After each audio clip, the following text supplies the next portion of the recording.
प्रिय मित्रों, बाबा के दरबार में आप सभी का स्वागत है। बाबा जिस मुद्दे पर बात करना चाहते हैं वह मुद्दा है राष्ट्रीय युवा दिवस और स्वामी विवेकानंद जी का जन्मोत्सव। बाबा आपको बताना चाहते हैं कि भारतीय सनातन संस्कृति को स्थापित या पुनर्स्थापित करने में दो व्यक्तित्वों का विशेष योगदान रहा है 18वीं और 19वीं शताब्दी में। वो नाम है स्वामी विवेकानंद जी और भारत कुमार। भारत कुमार की एक फिल्म आई थी पूरब और पश्चिम, जिसका एक गाना था जब जीरो दिया मेरे भारत ने, आपको स्मरण होगा। बाबा चंद लाइनें उसकी गुनगुना रहे हैं और देखिए कि यह सनातन संस्कृति और वैदिक सभ्यता के कितने नजदीक है। कि है प्रीत जहां की रीत सदा, है प्रीत जहां की रीत सदा, मैं गीत वहां के गाता हूँ और भारत का रहने वाला हूँ, भारत की बात बताता हूँ। कि काले गोरे का भेद नहीं, हर दिल से हमारा नाता है, और कुछ और ना आता हो हमको, हमें प्यार निभाना आता है। कि जिसे मान चुकी सारी दुनिया हो, जिसे मान चुकी सारी दुनिया, मैं बात वही बतलाता हूँ और भारत का रहने वाला हूँ, भारत की बात बताता हूँ। जीता हो किसी ने देश तो क्या हमने तो दिलों को जीता है, जहाँ राम अभी तक हैं नर में, नारी में बसी जहाँ सीता हैं। इतने पावन हैं लोग जहाँ, इतने पावन हैं लोग जहाँ, मैं नित नित शीश झुकाता हूँ और भारत का रहने वाला हूँ, भारत की बात बताता हूँ। इतनी ममता नदियों को जहाँ, इतनी ममता नदियों को जहाँ माता कह के हम बुलाते हैं, और इतना आदर इंसान तो क्या पत्थर भी पूजे जाते हैं। उस धरती पे मैंने जन्म लिया, उस धरती पे मैंने जन्म लिया, ये सोच के मैं इतराता हूँ और भारत का रहने वाला हूँ, भारत की बात बताता हूँ। और इसी चीज को स्वामी विवेकानंद जी ने बड़े विस्तार में विस्तारित किया।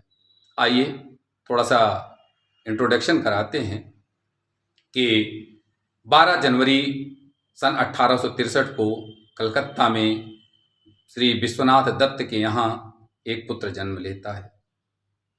बचपन का नाम नरेंद्र, निक नेम वीरेश्वर, माता जी का नाम भुवनेश्वरी देवी।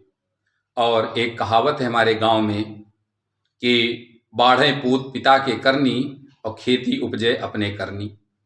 तो हम आपको बता दें कि इनके पिताजी बहुत दयालु प्रवृत्ति के थे। वो हाई कोर्ट में, कलकत्ता हाई कोर्ट में आप वकील थे, लेकिन लोगों की सहायता के लिए हमेशा तत्पर रहते थे। और माता जी एक ईश्वरीय प्रतिमा की धनी और सद्विचारी और सात्विक महिला थी, जिनका असर श्री नरेंद्र पर पड़ा और आप भी उसी दिशा में आगे बढ़ गए। हम आपको बताना चाहते हैं कि पिताजी की मृत्यु के बाद इनकी आर्थिक स्थिति अच्छी नहीं थी और स्वामी विवेकानंद जी ने ब्रह्मचर्य का पालन करते हुए श्री रामकृष्ण परमहंस जी, जो कि इनके गुरु हैं, उनके शरण में चले जाते हैं। फिर आता है एक डेट 9/11। हम आपको बता दें 9/11 का मतलब है 11 तारीख और 9वां महीना, अमेरिका में ऐसे ही लिखा जाता है। इस डेट को हम लोग बहुत अच्छे से स्मरण करते हैं। क्यों? क्योंकि इस दिन न्यूयॉर्क में वर्ल्ड ट्रेड सेंटर को गिराया गया था। यह एक आतंकवादी घटना है। बाबा आपको बताना चाहते हैं कि 9/11/1893 को शिकागो में स्वामी विवेकानंद जी ने अपना एक भाषण दिया था, विश्व प्रसिद्ध भाषण। तो हम सनातनी 9/11 को न्यूयॉर्क के लिए नहीं, वर्ल्ड ट्रेड सेंटर के विध्वंस के लिए नहीं, सनातन के परचम के लिए याद करते हैं। डेट सेम है। हम आपको यह भी बताना चाहते हैं कि स्वामी विवेकानंद जी इस विश्व धर्म सम्मेलन में भाग लेने के लिए लगभग 1.5 महीने पहले पहुंच गए थे। और जो लोग हमें ज्ञान देते हैं उन लोगों ने स्वामी विवेकानंद का स्वागत कैसे किया, जरा ध्यान दीजिएगा कि स्वामी विवेकानंद जी के पैसे खत्म हो गए थे वो सभी के दरवाजे पर जाते थे। बहुत ठंड का मौसम था। हर घर से एक ही आवाज़ आती थी, ब्लैक इंडियन गो आउट। यहाँ तक कि स्वामी विवेकानंद जी को ठंड से बचने के लिए रेलगाड़ी के यार्ड में शरण लेनी पड़ी। फिर आता है 11 सितंबर 1893 का दिन, शिकागो में विश्व धर्म सम्मेलन, कोट पैंट टाई में बड़े बड़े धर्मगुरु, और उसमें एक तेजस्वी ओजस्वी व्यक्तित्व का मालिक भगवाधारी स्वामी विवेकानंद। स्वामी विवेकानंद जी का जब नंबर आता है बोलने के लिए तो शुरुआत करते हैं स्वामी जी। पहले तो कुछ मिनट वो चुप रहते हैं। लोगों को लगता है कि इनके पास बोलने के लिए कुछ नहीं है, लेकिन वह तूफान के पहले समुद्र की खामोशी थी। स्वामी विवेकानंद जी ने शुरू के 5 शब्द बोले, the sisters and brothers of America. पूरा हॉल तालियों के गड़गड़ाहट से गूंज उठा और लगभग 2 मिनट तक तालियां लगातार बजती रही। हम आपको बता दें कि यह शब्द पहली बार नहीं बोले गए थे। स्वामी जी से पहले इसको 3 लोग और बोल चुके थे। स्वामी जी चौथे व्यक्तित्व थे। इतनी तालियों का रहस्य यह था क्योंकि स्वामी विवेकानंद ने वो बोला जो उन्होंने जिया। हम आपको बता दें कि बात 3 प्रकार की होती है। एक बात वो होती है जिसको लोग सुनते नहीं, वो बिना अनुभव की बात होती है। एक बात वो होती है जो लोग सुनते तो हैं, गले के नीचे नहीं उतरती। और एक बात वो होती है जो दिल तक पहुंच जाती है। इसीलिए सुभाष चंद्र बोस जी कहते थे कि अगर स्वामी विवेकानंद जी जीवित होते तो हम उनके चरणों में गिर पड़ते। क्यों? क्योंकि उनकी बात दिल तक पहुंचती है। दिल तक इसलिए क्योंकि वह साधना, वह तप स्वामी विवेकानंद जी के पास था। शुरुआत करते हैं स्वामी विवेकानंद जी, कहते हैं कि आपने जिस आदर भाव से मुझे यहाँ पर सत्कार दिया है, उसके स्नेह और उसके स्नेह के साथ साथ उसके आवभगत के लिए हम आपके कृतार्थ हैं। हम उन लोगों को भी आशीर्वाद देते हैं, उन लोगों को भी धन्यवाद देते हैं जिन लोगों ने यह कहा कि सहनशीलता की ज्योति पूरब के देशों से आएगी। हम आपको यह भी बताना चाहते हैं कि हम सहनशीलता को केवल भाषणों में नहीं बोलते हैं, हम उसको परिलक्षित भी करते हैं। हमने उजड़े हुए इजरायलियों को दक्षिण भारत में शरण दी तो एक महान पारसी संप्रदाय को भी हमने संरक्षण दिया। हम ऐसे लोग हैं जो कटुता को भगवान शंकर की तरह ग्रहण तो कर लेते हैं लेकिन व्यक्त नहीं करते हैं।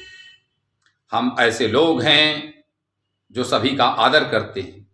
केवल इकलौती संस्कृति है सनातन संस्कृति जो कि यह मानती है कि ईश्वर तक पहुंचने के ढेर सारे मार्ग हो सकते हैं, लेकिन सभी सन्मार्ग हैं, सभी ईश्वर तक ही जाते हैं। और मैं आपको करोड़ों धर्म, संप्रदाय और जातियों के हिंदुत्व की तरफ से धन्यवाद ज्ञापित करता हूँ। स्वामी विवेकानंद का यह ओजपूर्ण भाषण अगले दिन अमेरिकी पत्रों में सुर्खियां बन गया। द हेराल्ड ने लिखा कि ईसाई मिशनरियां फूल कर रही हैं जो भारत में लोगों को ज्ञान देने के लिए जा रही हैं। भारत ज्ञान देने की चीज़ नहीं है, भारत से ज्ञान सीखने की चीज़ है। स्वामी विवेकानंद जी को हम लोग स्मरण करते हुए यह भी बता दें कि स्वामी विवेकानंद जी ने कहा कि गर्व से कहो हम हिंदू हैं। क्यों? क्योंकि हिंदू, जैसे ही आप कहते हैं कि गर्व से कहो हम हिंदू हैं, कुछ चीज़ें स्वतः ही प्रकट हो जाती हैं। नंबर 1, यत्र नार्यस्त पूज्यन्ते रमन्ते तत्र देवता। नंबर 2, अयम निजः परो वेति गणना लघु चेतसाम उदार चरितानाम तु वसुधैव कुटुंबकम। वसुधैव कुटुंबकम। और आगे, उद्यमेन ही सिद्ध्यन्ति कार्याणि न मनोरथैः नहि सुप्तस्य सिंहस्य प्रविशन्ति मुखे मृगा। स्वामी विवेकानंद जी ने कुछ बातों को हम लोगों को बताया उसमें से सबसे जो प्रचलित है उसमें है उत्तिष्ठ जागृत प्राप्य वरानई बोधत। बाबा ने इस पे चंद लाइनें लिखी कि कब तक सोओगे जीवन में उठो करो कुछ काम, कब तक सोओगे जीवन में उठो करो कुछ काम, जब तक लक्ष्य न हासिल कर लो त्याग दो तुम विश्राम। ये है बाबा का ज्ञान। ये बाबा वहीं से प्रेरित हैं। और फिर आपको कुछ कहानियां सुना देते हैं जो उनके जीवन से जुड़ी हुई हैं, जो आपके मार्ग में, आपके लक्ष्य प्राप्ति में सहायक हो सकती हैं। उसमें पहला कि जब स्वामी विवेकानंद जी ने शिकागो धर्म सम्मेलन में जाने की बात कही तो वो अपने गुरु माँ शारदा देवी के पास गए और कहे कि माँ आपका आशीर्वाद चाहिए। तो उन्होंने कहा कि आप कल आइए। जब स्वामी विवेकानंद जी अगले दिन गए तो उन्होंने कहा कि इस चक्कू को मुझे उठा के दो। उन्होंने चक्कू के बेंत को माँ की तरफ किया और नोक को अपनी तरफ। उन्होंने कहा आप, हमारा आशीर्वाद आपके साथ है। मतलब ये कि कठिनाइयों को खुद फेस करो और दुनिया को सरलता और सहजता प्रदान करो। नंबर 2, कुछ लोग निशाना लगा रहे थे, निशाना उनके लग नहीं रहे थे। स्वामी जी ने लिया और सभी पे निशाना लगा दिया सही और उनको बताया कि जब आप अपने लक्ष्य पर पूरी तरह से केंद्रित होते हैं तो आपका निशाना कभी नहीं चूकेगा। नंबर 3, जब एक महिला ने उनसे शादी का प्रस्ताव रखा तो उन्होंने पूछा क्यों। महिला ने कहा कि हमें आप जैसा पुत्र चाहिए। तो उन्होंने कहा कि ये बहुत आसान है, मुझे ही अपना पुत्र बना लो। और वह सुंदर युवती उनकी शिष्या बन गई। एक और, जब वो रोटी खा रहे थे शिकागो में तो उन्होंने अपनी सारी रोटियां बच्चों को दे दिया जो गरीब बच्चे थे। तो उस महिला ने कहा स्वामी जी अब आप क्या करेंगे। उन्होंने कहा कि रोटी का काम है क्षुधा को शांत करना। रोटी ने अपना कर्तव्य निभाया, उसने क्षुधा को शांत किया। स्वामी विवेकानंद का नहीं तो उन बच्चों का ही सही, हम तो बिना भोजन के भी रह सकते हैं। किसी चीज को देने में जो आनंद है वो लेने में नहीं। तो ऐसे क्रांतिकारी विचार स्वामी विवेकानंद जी के थे, जिनका जन्म 12 जनवरी 1863 को हुआ था। मकर संक्रांति विक्रमसंवत 1920। और इस अद्वितीय व्यक्तित्व ने 4 जुलाई 1902 को 39 वर्ष की आयु में परम सत्ता में परम समाधि ले ली। हम ऐसे स्वामी विवेकानंद जी को सत सत नमन करते हैं और उनके चरणों में शीश झुकाते हैं, जो हमारे लिए आदर्श ही नहीं क्रांति के प्रतीक हैं। जय हिंद, वंदे मातरम। विवेक वैदिक एक छोटा सा प्रयास।